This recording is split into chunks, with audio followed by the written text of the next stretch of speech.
بسم اللہ الرحمن الرحیم۔ السلام علیکم۔ اگر آپ کی مشکلات سخت سے سخت تر ہو رہی ہے تو سمجھ لو اللہ کیا چاہتا ہے، اللہ تعالیٰ کس چیز کا اشارہ دے رہا ہے۔ سنو، مشکل اگر بڑی ہے تو بھی پریشان ہونے کی ضرورت نہیں، کیونکہ اللہ کے کن کے بعد کچھ بھی ناممکن نہیں رہتا، اور جب وہ کن کہتا ہے تو دنیا کی ساری طاقتیں فیکن کرنے کے لیے متحرک ہو جاتی ہیں۔ دعاؤں کا کوئی رنگ نہیں ہوتا، لیکن جب یہ رنگ لاتی ہیں تو زندگی میں رنگ بھر جاتے ہیں۔ ہمیں اللہ ہی کافی ہے، اور وہ بہترین کارساز ہے، اور حالات تو بگڑتے ہی سنورنے کے لیے ہیں۔ آزمائش تو آتی ہی کچھ بڑا اجر دینے کے لیے ہے۔ تم بس اللہ کا پختہ یقین رکھنا، وہ یہاں تک بے مقصد نہیں لایا، تمہیں تمہارے لیے کچھ اچھا سوچا ہے، تبھی تو یہ سفر شروع ہوا ہے۔ تم توقع اور صبر رکھنا، خوش کر دے گا تمہیں اللہ اپنے فیصلوں سے، بس تم مایوس نہ ہونا۔ سنو، گھٹن بہت بڑھ گئی ہے، نہ لگ رہا ہے تم کسی اندھیرے کمرے میں بند ہو جہاں دروازے تو بہت ہیں لیکن سب بند ہیں۔ زندگی رک گئی ہے، مگر سنو، ایسا تو کچھ نہیں ہے، یہ تو تمہارے دماغ کا خلل ہے، شیطانی وسوسے ہیں۔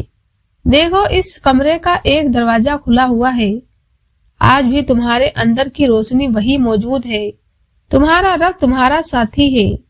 ہاں، خزاں کے دن ہے ابھی، مگر بہار بھی آئے گی۔ سنو، ہمت نہ ہارو، اٹھو، زندگی رکی نہیں ہے، پریشان نہ ہو، وہ رب سب ٹھیک کر دے گا۔ دیکھو، آزمائش تمہیں اللہ سے ملتی ہے، درد تمہیں سجدوں تک لے آتے ہیں، تکلیفیں تمہیں تہجد تک لے آتی ہیں، زندگی کی ہر کمی تم سے دعائیں کرواتی ہیں، اور ہر دکھ اور مشکل تمہیں جا نماز تک لاتے ہیں۔ اور اللہ اپنے پیاروں کو ہی سب سے زیادہ آزماتا ہے، کیونکہ وہ ہمیں اپنے قریب دیکھنا چاہتا ہے، تو اس لیے اللہ کے قریب ہو جائیں۔ سنو، یہ وقت آزمائش کا ہے، راتوں کو تمہاری آنکھیں گیلی ہوں گی، دل ہزار بار ٹوٹے گا، صبر آزمایا جائے گا، امتحان میں ڈالا جائے گا، لیکن یہ وقت بھی گزر جائے گا۔ ہر مشکل کے ساتھ آسانی ہے، تو یہ مشکل بس تھوڑی سی رہ گئی ہے۔ پیارے دنوں کا انتظار بس ختم ہی ہونے والا ہے، جہاں اللہ ہوگا تمہارے ساتھ، تمہارا ساتھی۔ سنو، اس وقت اب جتنی بھی تکلیف میں ہو، یہ صرف آزمائش ہے۔ اب کی آپ کا رب آپ کو آزما رہا ہے کہ میرا محبوب بندہ اس آزمائش کے وقت میں بھی میرا شکر ادا کرتا ہے، یا پھر گلہ کرنے لگتا ہے کہ مجھے ہی کیوں ڈالا گیا اس مشکل میں۔ تو سنو، آپ کو بس بھروسہ رکھنا ہے اپنے رب پر، جس نے آپ کو اس مشکل، اس تکلیف میں ڈالا ہے، وہی آپ کو اس سے نکال بھی لے گا۔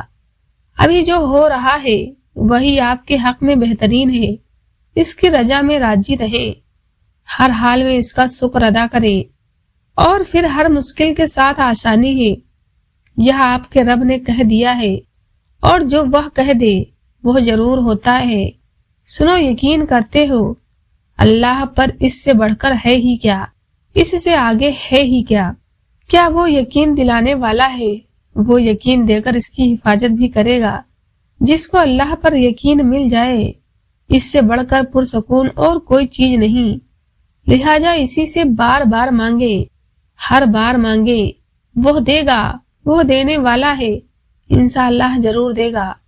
جانتے ہو، جو چیز ہم مانگتے ہیں اللہ تعالیٰ سے، اللہ کو پہلے سے ہی معلوم ہوتا ہے۔ ہم جس چیز کے لیے تڑپتے ہیں، اللہ پہلے سے ہی اس تڑپ سے واقف ہوتا ہے۔ جب اسے سب پہلے پتا ہوتا ہے تو ہمیں عطا کیوں نہیں کرتا؟ کیونکہ اس کے لیے ہی تو اللہ نے دعا بنائی، اور دعا مانگنے کے لیے ہمیں بنایا، تاکہ ہم اس سے مانگیں، اس سے بات کریں، اسے بلاتے رہیں، اس سے دور نہ ہو جائیں، اس کے قریب رہیں تاکہ وہ ہمارے قریب ہو جائے۔ ہم اس سے مانگیں اور انہی باتوں میں ہمارا الجھاتا ہے ذہن، اس چیز سے ہٹ جاتا ہے جو ہمارے لیے اچھی نہیں ہوتی۔ اتنی محبت کرتا ہے اللہ ہم سے، ہمارے لیے ہمیں غم دکھاتا ہے۔ اللہ ہر دعا کا جواب دیتا ہے، بس ذرا یہ مختلف ہوتے ہیں۔ کبھی وہ آپ کو کسی سے ملوا کر جواب دیتا ہے تو کبھی آپ سے اس کو دور کر کے، کبھی ہواؤں کے ذریعے پیغام بھیجتا ہے تو کبھی اپنا جواب کسی ٹھوکر میں چھپا دیتا ہے، کبھی وہ سجدے میں گرا کر اپنی مصلحت سمجھتا ہے اور کبھی ہاتھ تھام کر صبر کا صلہ دیتا ہے۔ آزمائش کا آنا، روح کا ریزہ ریزہ ہونا بے وجہ نہیں ہے۔ کبھی تکلیف میں ہو تو اللہ کو محسوس کرنا، پھر اس کی موجودگی بھی دکھائی دے گی اور اس کی سرگوشی بھی دکھائی دے گی۔ تب دل میں وہ تبھی اترتا ہے جب وہ تمہیں یاد کرتا ہے، تب وہ چاہتا ہے کہ تم اس سے بات کرو، اسے اپنی کیفیت سناؤ، ساری پریشانی اس کی دہلیز پر چھوڑ جاؤ، بس تم اور اللہ رہ جاؤ، پھر سے مسکرانا سیکھ جاؤ اور سب بھول جاؤ۔ تم تنہا نہیں ہو، تمہارے ساتھ اللہ ہے، اور جس کے ساتھ وہ ہوتا ہے اس کے ساتھ کائنات کی رونق چلتی ہے۔ اور سنو، اگر آپ کی آزمائش سخت سے سخت تر ہو رہی ہے تو ممکن ہے آپ محبت کی منزلیں طے کر رہے ہو، ممکن ہے آپ اللہ کے محبوب بندوں کی فہرست طے کر رہے ہو، ممکن ہے آپ اللہ کے بندوں کی فہرست میں گردانے جانے لگے ہو۔ تکلیف ملتی ہے اس لیے تاکہ ہم سمجھ سکیں کہ جو درد ہمیں اپنی بساط سے زیادہ لگتا ہے وہ دراصل ہمارے حوصلوں کی حدود کے اندر ہوتا ہے اور ہم اسے پہچان نہیں پاتے۔ جب وہ مدد کرنے پر آتا ہے تو سمندر میں بھی راستہ بنا دیتا ہے، اور تم کیوں مایوس بیٹھے ہو کہ وہ تمہاری مدد نہیں کرے گا، تمہارا یقین نہیں توڑے گا۔ تم بس یقین کامل رکھو، وہ تمہاری زندگی بدل دے گا۔ اللہ کے سوا دنیا میں ایسی کوئی طاقت نہیں جو انسان سے کچھ چھین لے یا عطا کر دے۔ تم جو چاہتے ہو مانگو، اللہ سے ہی، اللہ ہی دے گا، اور ضرور دے گا انشاءاللہ۔